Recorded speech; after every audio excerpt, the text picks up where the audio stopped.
नाज़रीन, खबरें चल रही हैं कि शैन वास्टन को पाकिस्तान क्रिकेट टीम का कोच बनाया जा रहा है और इस हवाले से जो उनकी सैलरी है वो 1 करोड़ रुपए जो है मुख्तस की जा रही है कि मतलब कि 1 करोड़ उनकी सैलरी होगी और उनको पाकिस्तान क्रिकेट टीम का कोच बनाया जाएगा। इस हवाले से मैं कुछ थोड़ी सी हक़ाइक़ आपके सामने रखना चाहता हूँ कि अगर आपने, वो कहा जाता है ना, अगर आपने अच्छी चीज़ ख़रीदनी है तो उसके दाम जो है वो काफ़ी ज़्यादा होते हैं। मतलब कि शैन वास्टन जो है वो गोरी चमड़ी है और मतलब कि उसका इतना कोई एक्सपीरियंस भी नहीं है, लेकिन ये है कि वो ऑस्ट्रेलिया से बिलोंग करते हैं और ऑस्ट्रेलिया के जितने भी क्रिकेटर होते हैं, जितने भी उनसे बिलोंग करते हैं, वो मेरे ख्याल में उनके पास काफ़ी ज़्यादा इस चीज़ का एक्सपीरियंस होता है, उनका अपना एक माइंड सेट होता है। तो इस हवाले से ये खबरें गर्दिश कर रही हैं कि उन्होंने 1 करोड़ रुपये मांगा है। तो मैं कुछ थोड़े से हक़ाइक़ आपके सामने रखना चाहता हूँ कि जब प्रोफेसर हफीज़ को तैनात किया गया था, पाकिस्तान का वो डायरेक्टर भी बनाया गया था उनको, और उसने जनाब अपनी डिमांड जो की थी, उसने कहा था भी मैंने 1 करोड़ रुपए लेना है। ये हफीज़ की जो डिमांड थी, लेकिन बाद में कुछ बातचीत करते हुए तो वो क्या हुआ था कि वो पठानों वाला साहब था, वो 1 करोड़ मांग के वो 30 लाख में वो मान गए जनाब। तो वो पाकिस्तान क्रिकेट के साथ कुछ अर्सा गुजार गए और पाकिस्तान टीम का सत्यानाश करके गए हैं। तो जहाँ पर बात की जाए पाकिस्तान के बाकी कोचेस की, जिस तरह मिकी आर्थर था, वो पाकिस्तान का सिर्फ एक ऑनलाइन कोच था, मतलब वो टीवी स्क्रीन पे उन्होंने आपको सारा मेंटेन करना था, सारा कुछ देखना था। तो वो आपसे $15,000 ले रहा था। तो उसके बाद जो साथ में उसने ग्रांट ब्रेडमैन रखा हुआ, तो वो $10,000 जो है पर मंथ आपसे ले रहा था। टोटल बना के तकरीबन कितने हो गए, 25 हो गए। और उसके बाद मिकी आर्थर जो थे वो डर्बीशायर के भी आपको पता है वो कोच हैं, वो तकरीबन $10,000 जो थे वो डर्बीशायर से भी ले रहे थे। तकरीबन 25 लाख USD जो डॉलर थे वो मेरे ख्याल वो कमा रहे थे पर मंथ। इस हवाले से अगर देखा जाए तो शैन वास्टन ने कोई इतने ज़्यादा नहीं मांगे, लेकिन ये जो बात आ रही है 1 करोड़ की, ये सरासर गलत है। अभी तक उसने डिमांड नहीं की। कुछ मैं चीज़ें आपको और बताना चाहता हूं कि जो लोग क्रिकेट में पाकिस्तान से कई ज़्यादा आगे हैं, जो आप देख रहे हैं कि जिस तरह ऑस्ट्रेलियन क्रिकेट है, इंडियन क्रिकेट है, न्यूजीलैंड है, इंग्लैंड है, ये वो चमक रहे हैं, बड़ी उनकी एक बड़ी ग्रेस चल रही है। तो उनके कोचेस की जो डिमांड है, उनके कोचेस जो हैं वो काफ़ी ज़्यादा महंगे हैं। इस हवाले से मैं आपसे कुछ चीज़ें शेयर करना चाहता हूँ कि जिस तरह इंडियन कोच है राहुल द्रविड़, वो तकरीबन $14 लाख ले रहे हैं जी, $14 लाख, मतलब कि 12 करोड़ इंडियन, ठीक है।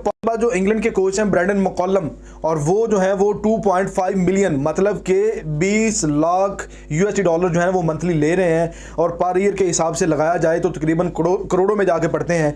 करें एंड्रो मैकडोनल्ड की बात करें, वो $5.1 मिलियन रिसीव कर रहे हैं। तो मेरे ख्याल में जितने बड़े टीम्स हैं ये जितने बड़े इनके रिजल्ट्स निकल रहे हैं, इसमें कोचेस का बड़ा रोल अदा होता है। कोचेस के बिहाफ पे सारी टीम जो है ना वो चलती होती है। कोचेस ने अपना ही सेटअप लेके आना है। शैन वास्टन अगर पाकिस्तान क्रिकेट के कोच बनते हैं तो उसने फिजियो, बाकी बैटिंग, ये वो हर चीज़ उसने अपनी रखनी है। बल्कि पाकिस्तान क्रिकेट बोर्ड ने तो ये भी कहा था कि हम जो पाकिस्तान बैटिंग कंसल्टेंट है वो पाकिस्तान का रखेंगे, लेकिन अभी तक तो उनसे बात चल रही है। पाकिस्तानी सहाफ़ी हैं सलीम खालिक साहब, वो कहते हैं कि जो शैन वास्टन साहब हैं उन्होंने 2 मिलियन, मतलब कि $20 लाख जो है ना उसने पाकिस्तान क्रिकेट बोर्ड ने उनको ऑफर की है पर मंथ की। तो अभी तक उन्होंने इस मामले में कोई बातचीत नहीं की। ये सिर्फ और सिर्फ एक सहाफ़ी की हद तक बात है। अभी तक ये बात होनी है। जहां तक 1 करोड़ की बात आ जाती है तो पाकिस्तान आवाम के मुंह से निकल जाता करोड़, वो इतनी बड़ी अमाउंट। लेकिन इस तरह अगर देखा जाए, इतना बड़ा प्लेयर और इतना बड़ा सेटअप और इतनी बड़ी चेंजेस आपकी टीम में आएंगी, तो मेरे ख्याल में ये करोड़ वगैरह कुछ भी नहीं है, अच्छा खासा कमा रहे हैं। तो सुनने में अभी आ रहा है कि पीसीबी ने खुद जो 1 करोड़ वाली बात है वो झूठी है। और जो मैं आपको बता रहा हूं कि इसमें ये एक पाकिस्तानी साफ़ी है सलीम खालिक साहब, उन्होंने ये ट्विटर पे एक रिपोर्ट जारी की है, अपना ये मेंशन किया, बताया है कि शैन वास्टन साहब ने तकरीबन 2 मिलियन मांगे हैं पर मंथ के हिसाब से, लेकिन पीसीबी जो है उन्होंने तकरीबन 4-4.25 करोड़ रुपये उनको ऑफर कर दिए हैं कि आप पाकिस्तान क्रिकेट बोर्ड के कोच बने तो आपको इतनी पेमेंट हम देते हैं। तो मेरे ख्याल में अभी जो शैन वास्टन साहब है उसकी तरफ से किसी किस्म का कोई बयान जारी नहीं हुआ। लेकिन अगर आपने अपनी टीम में बेहतरी लेके आनी है, आपने अपनी चीज़ों को बेहतर करना है, तो मेरे ख्याल में आपको एक गोरी चमड़ी वाला कोच ही चाहिए। नहीं तो आपको बांग्लादेश और श्रीलंका वाला, जो अफगानिस्तान वाला ये जो हाल है, वो इस तरह के कोचेज फ्री ऑफ कास्ट भी आपको मिलते रहेंगे, लेकिन फ़ायदा नहीं है। अगर आपने अपनी टीम में कुछ बेहतरी करनी है, बदलाव लेके आना है, तो आपको इतने पैसे इन्वेस्ट करने पड़ेंगे पाकिस्तान के कोच के लिए। तो शैन वास्टन जो है वो उनका इतना एक्सपीरियंस भी मैंने आपको पहले बता दिया है। जस्ट सिर्फ एक्सपीरियंस किस बात का कि वो ऑस्ट्रेलियन के बहुत बड़े प्लेयर हैं, अपनी अपनी क्रिकेट लाइफ में वो बड़ा कुछ अचीव करके आए हैं, तो मेरे ख्याल में उनका इतना डिमांड करना बनता है। तो इस हवाले से शहन वाटसन के बारे में अभी बातचीत चल रही है। शहन वाटसन ने इस हवाले से अभी तक कोई बात नहीं की।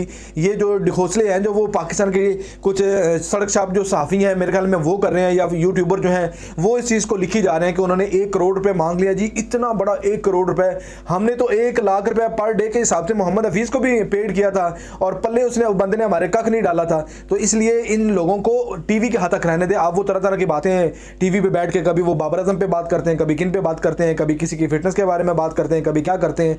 इसलिए बेहतर यही है कि आप इन्वेस्ट कर दें और अच्छा कोच ले आएँ। तो मेरे ख्याल में शहन वाटसन एक अच्छी चॉइस है, आपके पास होना चाहिए। अगर आप ना लॉन्ग टर्म उनके साथ एग्रीमेंट करें, शॉर्ट एग्रीमेंट कर लें, लेकिन इससे आपकी टीम में काफ़ी बेहतरी आएगी। इसी के साथ मुझे इजाज़त दीजिएगा, दुआ में याद रखिएगा। अल्लाह निगहबान।